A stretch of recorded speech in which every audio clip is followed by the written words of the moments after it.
Ben is professor of visual art at Saint Vincent College. He earned M.F.A. and M.S. degrees from Pratt Institute here in New York.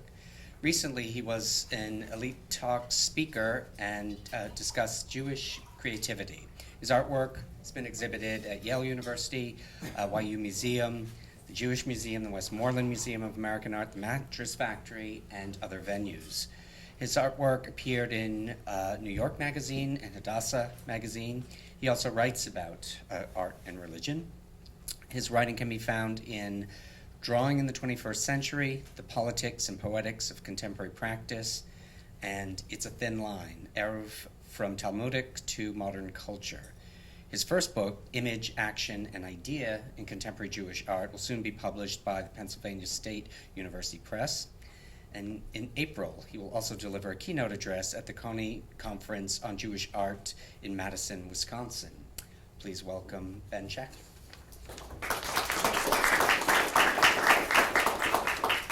First, I'd like to thank the organizers for inviting me, and also to all of you. This is not a conference I typically attend, so it's really quite generative and generous the way ideas have been shared here, and I look forward to sharing mine. The title of my talk, From Making to Understanding, is a turn of phrase. The original is From Doing to Understanding, Na'aseh v'nishma. And it's what the Israelites said after Moses brought down the tablets of the law. The tablets that he then recited the law from included the 10 Commandments and then many other things. It's perhaps the closest the Jewish tradition has to revelation. Moses was on the mount. He was with God. He had something physical given to him by God. Eventually, it's written again by himself with the laws. What do the Israelites say? They don't say, we understand. They say, we'll follow, and an understanding will come. As an artist, I often find myself in that same situation. I make something, I'm not really sure what I'm doing, and then afterwards, I see what I've done, and I come to a little bit of an understanding. And as a Jew, I also try and do that. Behave properly, follow the rules that I can within my conservative tradition. And over a period of time, I come to closer understanding of what it is to practice as a Jew, or the Jews in my community. So my question today is, what do some other artists learn as they do, both in their Jewish tradition, and how does that Jewish tradition appear in their work? Do they learn something about their work? Or do they learn something about their art making at the same time? When I give talks about Jewish art, though, I often like to limit the conversation to some degree and think about what Jewish art is. 50 years ago, Harold Rosenberg gave a paper called Is There a Jewish Art? And he gave it at the Jewish Museum uptown from here. And he quipped, first you build a museum and then you ask if there's a Jewish art. He offered a couple of brief outlines on what Jewish art might be. And he starts with who the people are. If a Jew makes the work, if they believe the creed, then it would be Jewish art. Or if their grandparents were Jewish, perhaps it's a Jewish work of art. Rosenberg felt this idea rather unsatisfying, because obviously many of you know modern artists who don't speak of their faith and yet make art. So does that make it sufficiently Jewish to be characterized in that way? He also offered this idea, a very simplistic, if it relates to Jewish tradition, Jewish ritual practice, if it talks to these objects, then great, we can call it Jewish stuff. That too was not quite what he was looking for. He was looking for art that belonged in galleries, art that belonged in museums, and what has become the white box. This stuff, although is finding its way there now more recently, wasn't what he was looking for in 1966. He was after an art that was more modernist, as he wrote in other essays. And of that type of modernism, he wanted the art to express the self, what came from the inside. Perhaps it's spiritual, perhaps it's something deeper. And he advised in this essay, Is There a Jewish Art?, that Jewish artists forget the question. Make work about self. That's how he ends, and he says, this is not the way you should proceed as a Jewish artist. You should make modernism.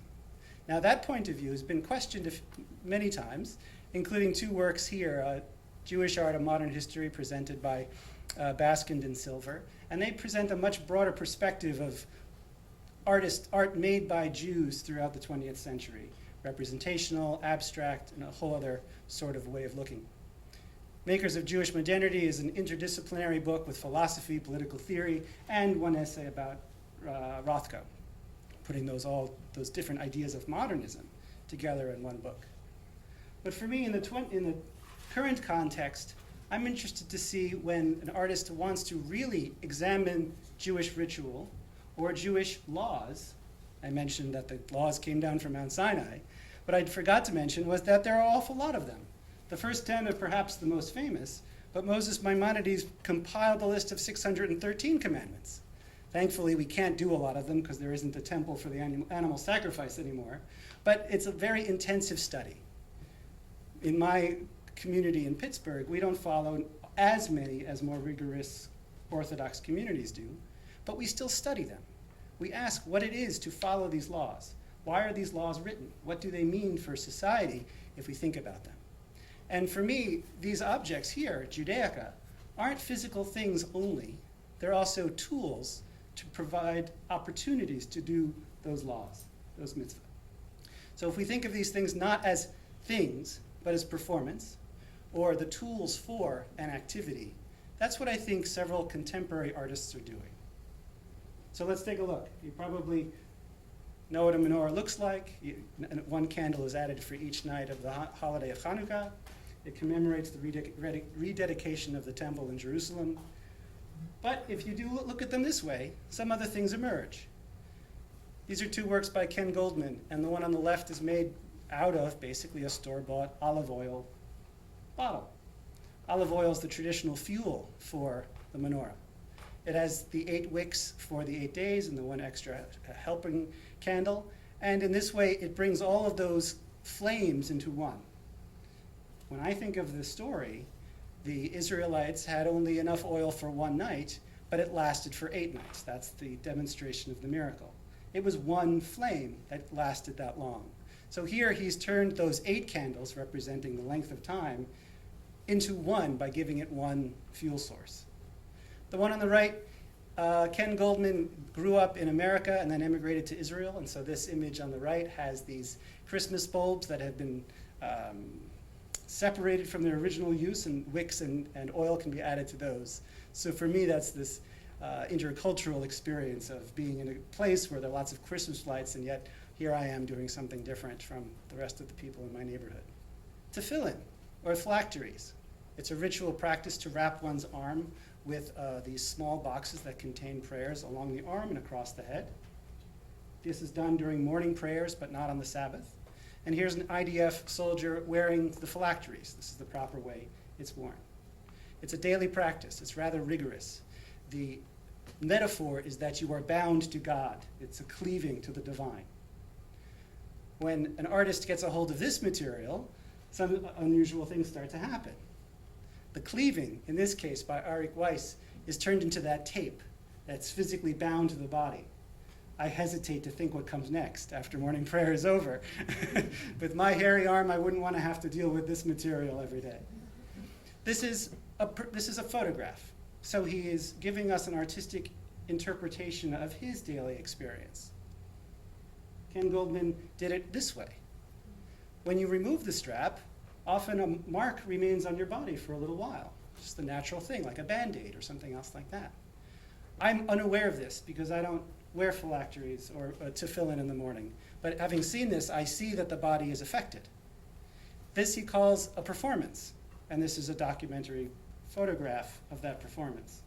In that band, you can see some Hebrew lettering, and that lettering is a phrase from the morning prayer, "Thou shalt wrap and wear the tefillin," is what the Hebrew letters are impressed in his skin represent. In this case, I see the fist and the body straining against the strap. So this desire to become closer to God, to bind oneself to the divine, can create pressure from within, as well as the strap, which is pressure from without. It's a real, maybe symbiotic position. It also is an idea that when one wears it, one is perfectly safe. So the arm showing strength might also reflect that metaphoric understanding of this tradition. Something that you perhaps are more familiar with, a kippah or yarmulke, the head covering. Those who are astute and attentive to different communities can tell perhaps how devout someone is by what material the yarmulke is made out of. Something like this, or something made out of black yarn, or something that's made out of red felt, suggests different things to different communities. But what happens when the kippah is made out of hair? Here's Ken Goldman again, and he shaved his head to make it look as if he's wearing a kippah. And this work in particular really gets to the theme of today's conversations. Where is art in religious practice? And in this case, he's with it and without it at the same time. A little secret, this debate between contemporary art and religion also happens in Israel.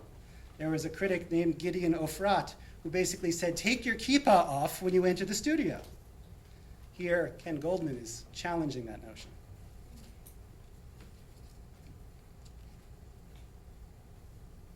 So altogether, these are performance art. It's body art. It's something beyond where I started, an object of Judaica.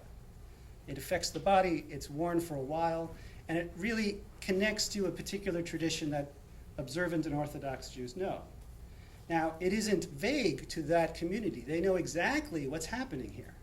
They can see the mark on the arm and say, I have that every day. They can understand the symbiotic relationship of binding and then unbinding, being close to and then further from God when they see the photograph or the performance. And they might even also understand the humor of the kippah as well. So it's a conversation that's within a certain community. It's not just a universal language that I'm presenting to you today. Beyond these more common things, rules get a little bit more ambiguous. There's a tradition to study every day, too. And the way you study in the Jewish tradition is with a partner. One-to-one, reading a page of text. You read it out loud, you read it to one another, and then you wrestle with what it means. That tradition is called chevruta. And so here we see Ken Goldman's animation of that debate between another individual. And that study becomes a rocking back and forth on this working seesaw with two lecterns, and each man has the book, and they go at it. So it represents the strenuousness with which one is supposed to engage with this study with another person and the text in front of you. Andy Arnovitz is also an American who emigrated to Israel, and her work looks at very obtuse laws, much further into the 613 that I've discussed. Here's dress for the sota, and the sota is a woman who's been accused of adultery. In the rabbinic text, she has to face an ordeal. She faces the community half-dressed. She has to drink the bitter waters that have text pounded into the fluid. And then if she survives what might come next, she's rendered innocent. There's no record of anyone having gone through this ordeal, but Andy Arnovitz has pity on this person written into law. So she makes this dress for this woman who would otherwise be half naked. It's made of paper, hair, bits of text that are pounded into the paper, and she lovingly tries to care for that person even in that moment of maximal distress. She also has this work called The Vest of Prayers. There's a detail on the right, each little part is a small scroll wound tight and sewn together. It looks very delicate in that case, and the threads lay bare towards the bottom. Each of those rolled pieces looks like or is similar to the scroll that's often in a mezuzah, a marker on an entrance to a Jewish home, or the little scrolls that are placed within the tefillin that I showed you already within those boxes. It also is a smaller copy of the Torah scrolls, sort of wound up together. In this case, living in Israel, this is a much more political work, and her metaphor here is for the much more violent image of an explosive vest. In this case, she hopes that we envision what would an explosive prayer do, the vest of prayers. And finally, Jewish law can be difficult to negotiate, actually live this kind of life. When there are disputes, they're often brought before rabbis or the rabbinate in Israel. And there are times when the culture or a group of people from the society argue against what the rabbinate had decided. They don't like the ruling. And here, Andy Arnovitz is showing us debates between what the religion and the rabbinate might say with those who disagree with their rulings. It's made out of these metal balances, and on each end is those small scrolls that I already showed you. One having a text from the biblical source of what to do and how to behave, the legal law, and the other, on the other side, a wound news item that shows the relationship between the historical or Jewish laws that the rabbinate tries to apply and a lived experience today, a newspaper item. And these things are hopefully in balance. Andy Yarnovitz would argue that sometimes they're not. So this is a metaphor for these things. What has she learned or showing us? She's showing us that you can have these individual laws, but once you bring them forward into society, it gets a little messy. And that's really the nature of this work for her. My work also deals with something very arcane. So let me permit you to teach you something about Jewish law. And I'm going to show you a crash course in the Eruv. Now, on the Sabbath, there are some activities that Jews aren't allowed to perform, certain kinds of work. One kind of work we're not allowed to perform is to carry something from one place to another. Well, I can carry things within my home. I could even carry a couch upstairs. I could even carry the couch to the yard, so long as there's a fence around my yard, and you all know this is my private space. But as soon as I breach that line, that's when this definition of carrying kicks in, and I've transgressed the law. I know it's a little obtuse and a little strange, but the Eruv, the fence here acts like an Eruv. It extends my private space outside so I could carry the couch, or better, a child or a picnic, into my yard. With me? Suppose there are two places. My neighbor also follows these laws. If there's a common boundary that incorporates both, in this case I have a drawing with a fence and a wire, even though it's abstracted and completely nearly invisible, both of these places are within a legal garden wall. Now I could bring my child over to my neighbor. I could bring food over to someone who is ill. And this extension of private space into the public sphere is what an Eruv is. It could look as abstract as that. There's some who argue that this loosens Jewish tradition. It's a loophole in the law. But the rabbis are more interested in maintaining the community, even on this day of rest when we're not supposed to do certain things. You're standing in one now. Here's the map of the Manhattan Eruv. And it's quite a large area. It's actually grown several times since I started keeping track of these things. And here's my painting of that same map. It's white paint on white paper, very ethereal, and the darker line is blue thread stitched through the paper. Often an Eruv is created with a wire, and so I like to emulate that with the thread. It's grown twice, so this is 3 times. The first map that I did was Venice, Italy. I spent a summer there, and I was intrigued by the streets going under buildings and over bridges. And then soon after that, I saw the Eruv map of Venice, and these two things came together in my mind. And here's the map of Venice, the Eruv, that is, with the canals. It isn't the whole island. Teaneck, New Jersey, across the river from here. All the intricacies and twists and turns relate to the law that talk about how to build one of these things. And I'm more than happy to talk about the minutia of that, but I'd rather show you the pictures. And if those questions come up during conversation, that's fine. Tel Aviv. Recently, I've been using Google Maps to put these spaces in relative position one to another. Those who live within one and use them as a cultural, communal boundary don't really mind if there's another one right next door because they can't cross into it anyway. So, but I've been interested to see how close they are one to another. So here's Boston. The largest shape in the middle is called the Boston Community Eruv. The second largest one is Somerville, Cambridge. And the small image all the way to the left is Brandeis University. Now, we're dealing with rabbis deciding on how to build something. They're not all going to agree. And so here we've got a map of a city in Israel, Beit Shemesh, very orthodox, very religious, and there are different communities who live in the same place with different rabbis who interpret the law differently. So here are 2 different maps, mapped by the color of thread, overlaid over one another. I also think of these as in a very playful way. It's a boundary. It's a strange boundary, if you really think about it. And so I made a continuous one-line drawing that ran from panel to panel off to the window, and the title is The Residents of Chelm Visit the Mexican War Streets. Mexican War Streets is the neighborhood where the mattress factory is in Pittsburgh. So I'm directly relating the drawing, the buildings that I've drawn, to the neighborhood that it's in. The story of Chelm, the residents of Chelm, come from Yiddish literature. Chelm is a town of fools. They try and catch the moon by putting a lid over a rain barrel because they saw its reflection. Those kinds of stories. So I imagined, what would this band of fools do to build an eruv? I imagined them hammering metal sheets all over the buildings and not using wire, but doing things like this, drawing on windows and tracing the brickwork. You can see that there had been a chair the day that I drew this drawing on the window, but it's since been moved. And the drawing traces from window to panel and back again. Most recently, I've been reading the text, the Talmudic texts of the laws, much more carefully. And in each of these, I more or less illustrate playfully the rabbinic debates. If I have a wall, how high does the wall need to be a boundary? They ask very specific questions.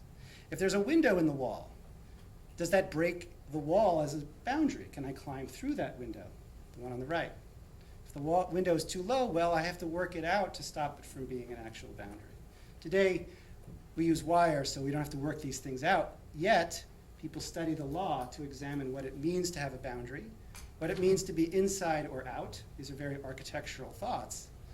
So I look at them as a contemporary artist.